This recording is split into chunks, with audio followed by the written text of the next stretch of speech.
Bom, e aí? Tudo certo, né? Então tá bom. Vamos resolver agora uma questão do Enem de 2018. Vou ler a questão. Um designer de jogos planeja um jogo que faz uso de um tabuleiro de dimensão n por n, com n maior ou igual a 2, no qual cada jogador, na sua vez, coloca uma peça sobre uma das casas vazias do tabuleiro. Quando uma peça é posicionada, a região formada pelas casas que estão na mesma linha ou coluna dessa peça é chamada de zona de combate dessa peça. Na figura está ilustrada a zona de combate de uma peça colocada em uma das casas de um tabuleiro de dimensão 8 por 8. Aí dá aí a imagem pra gente. O tabuleiro deve ser dimensionado de forma que a probabilidade de se posicionar a segunda peça aleatoriamente seguindo a regra do jogo e essa ficar sobre a zona de combate da primeira seja inferior a 1/5. A dimensão mínima que o designer deve adotar para esse tabuleiro é... Então tá, então vamos lá, gente, vamos entender. Olha só, eu coloquei aqui... Eu coloquei aqui um tabuleiro parecido com o da imagem. A única diferença é que começou preto, mas não vai fazer diferença pra gente não. E o que aconteceu foi o seguinte. Ele colocou a peça aqui, ó. Deixa eu ver, aqui, né? Colocou a peça aqui. E esse negócio passou a ter uma zona de combate, né? Que é aqui assim, ó. Aqui, isso mesmo? Aqui, e aqui. Que burrice, velho. Fiz a porra do negócio errado. Aqui. Ó. Não, então, ignora isso aqui, né? Então, o que pegou é o seguinte. Isso aqui agora é a zona de combate. Então você repara que nesse caso, um tabuleiro aqui de 8 por 8, você tem que a zona de combate de uma peça é o quê? 1, 2, 3, 4, 5, 6, 7, 8, 9, 10, 11, 12, 13, 14. Então, o que acontece? Às vezes você pode ficar na dúvida, pô, mas será que faz diferença, né? Se eu colocar aqui, ou se eu colocar aqui, se eu colocar aqui, aonde que eu colocar vai fazer diferença a zona de combate dele? Eu te falo que não vai, tá? Desde que você considera esse valor de N o mesmo, né? Então, olha só. Vamos aproveitar que eu caguei no negócio aqui. Ele tava aqui, a princípio, né? Então, vamos imaginar que ele arredou pra cá, tá? Ele veio parar aqui, essa peça, né? Então, o que acontece? Desse lado, repara o seguinte, que quando ele anda pra cá, ele diminui um, né? Igual, aqui tinha 3, agora são só 2, mas ao mesmo tempo ele aumenta um em cima, né? Porque antes tinha 1, 2, 3, 4, agora tem 1, 2, 3, 4, 5, né? Porque é até aqui agora, tá? E a mesma coisa se você andar pra cá, né? Por exemplo, se você anda pra cá, você diminui um desse lado e aumenta um desse lado. Então a zona de combate, né? Ela vai ser sempre a mesma da peça, independente de qual ponto do tabuleiro ela esteja. Então tá. Aí ele fala o seguinte, olha, ele quer colocar uma peça, a segunda peça, né, a que vem logo após, de maneira aleatória, e ele quer que a probabilidade dela cair nessa zona, né, seja inferior a 1/5. Então, veja bem, o que é probabilidade pra gente? A probabilidade, vou colocar aqui, ó, probabilidade é igual ao número dos elementos do conjunto de restrição, dividido pelo total. Então vamos colocar restrição pelo total, né? Porque eu acho que fica mais fácil de entender. Aí eu coloquei aqui, né, um tabuleiro com n igual a 2. Então com n igual a 2, olha só, você vai pôr uma peça aqui, a zona de combate vai ser isso e isso. Então, se você colocar uma peça aqui, qual que é a probabilidade dela cair? Uma segunda peça, né? Qual que é a probabilidade dela cair na zona de combate? Então, ó, a probabilidade vai ser a restrição, que são 2 casas, dividido pelo total de casas que sobraram, que são 3. Né? Agora vamos ver então o que acontece quando n é igual a 3.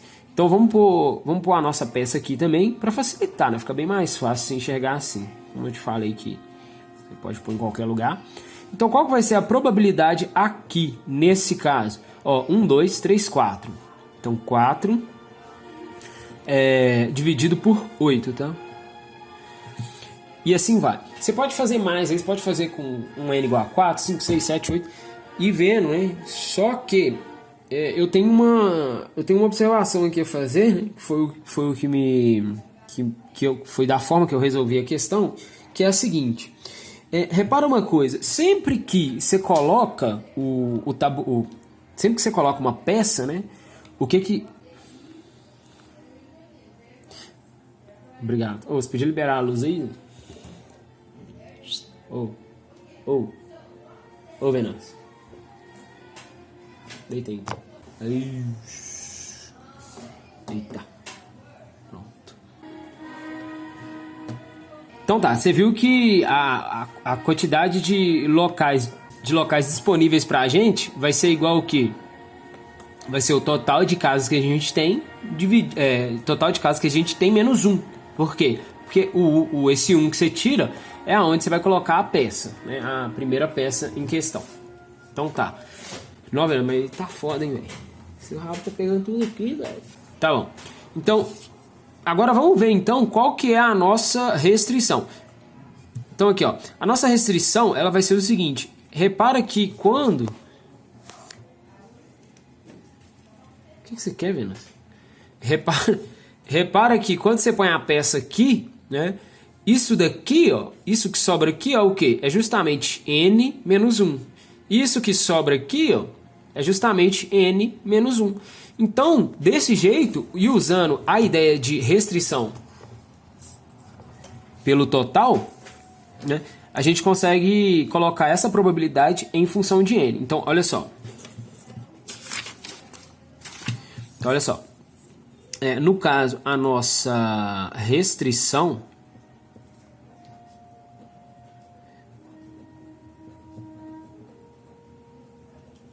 vai ter 8 elementos, né? Então, ó, vai ter 8. Vai ter n menos 2 vezes n menos 1, né? E o nosso total... Então, olha só. Se a gente tem uma malha de tamanho n por n, de dimensões n por n, o total de quadradinhos que a gente tem é n vezes n, né? Então, o total vai ser n ao quadrado, tá? Só que a gente tem que tirar 1, né? Então, n menos 1. Então, a nossa probabilidade, pensando em restrição dividido por total, é igual a 2 vezes n menos 1 dividido por n ao quadrado menos 1. E a gente quer que isso aqui seja menor do que 1/5. Então, vamos resolver essas contas. Então, a gente chegou na conclusão que a gente quer que isso seja menor do que 1/5. Então, nesse caso aqui eu vou multiplicar cruzado, né? Multiplicar cruzado entre aspas, e eu não preciso virar a desigualdade. Né? Por quê? Porque tanto n ao quadrado menos 1 é positivo, quanto o 5 é positivo. Então, passando o 5 multiplicando para lá, a gente vai ter 10 que multiplica n menos 1, tem que ser menor do que n ao quadrado menos 1.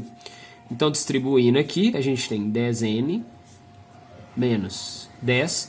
Esse n ao quadrado eu vou passar para cá, subtraindo, e esse 1 somando, isso tudo tem que ser negativo. Então, a gente vai ficar com menos n ao quadrado, tá aqui, vou cortar, mais 10n menos 9 é menor do que 0. Tá? Então, a gente tem que satisfazer essa inequação do segundo grau aqui.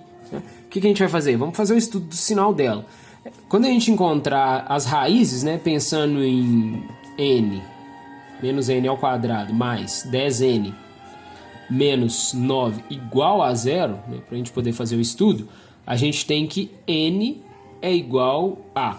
Vamos pensar, a soma dá 10 e o produto dá 9, né? Então, a gente tem 1 e 9. Tá certo? Então, agora vamos ver como que esse negócio fica num estudo aqui, né? Fazendo assim, ó. A gente sabe que isso aqui, pensando no gráfico de uma função do segundo grau, isso daqui, a gente vai ter alguma coisa com essa cara aqui, né? Com cavidade voltada para baixo, o intervalo aqui é aberto nas pontas, e aqui a gente tem o 1 e aqui a gente tem o 9. Como a nossa solução, a gente quer a parte que ela é menor do que 0, a gente vai pegar os valores de n menores do que 1 e os valores de n maiores do que 9. Só que esse 1 para a gente aqui não serve, porque ele falou que esse n é maior ou igual a 2. Né? Então aqui, ó, a nossa solução ela vai estar aqui. Outra coisa, vale ressaltar que esse n é natural, né? Então a gente não vai pensar em 9,5 nem 9, qualquer coisa, né? No caso 9,0. Então aqui o próximo valor que a gente tem que satisfaz é o n igual a 10, né? Então é o que a gente tem aí. Então n igual a 10. Então ele pergunta qual que é a dimensão do tabuleiro? 10 por 10. Então a nossa resposta é essa, 10 por 10, que está dando letra D. Só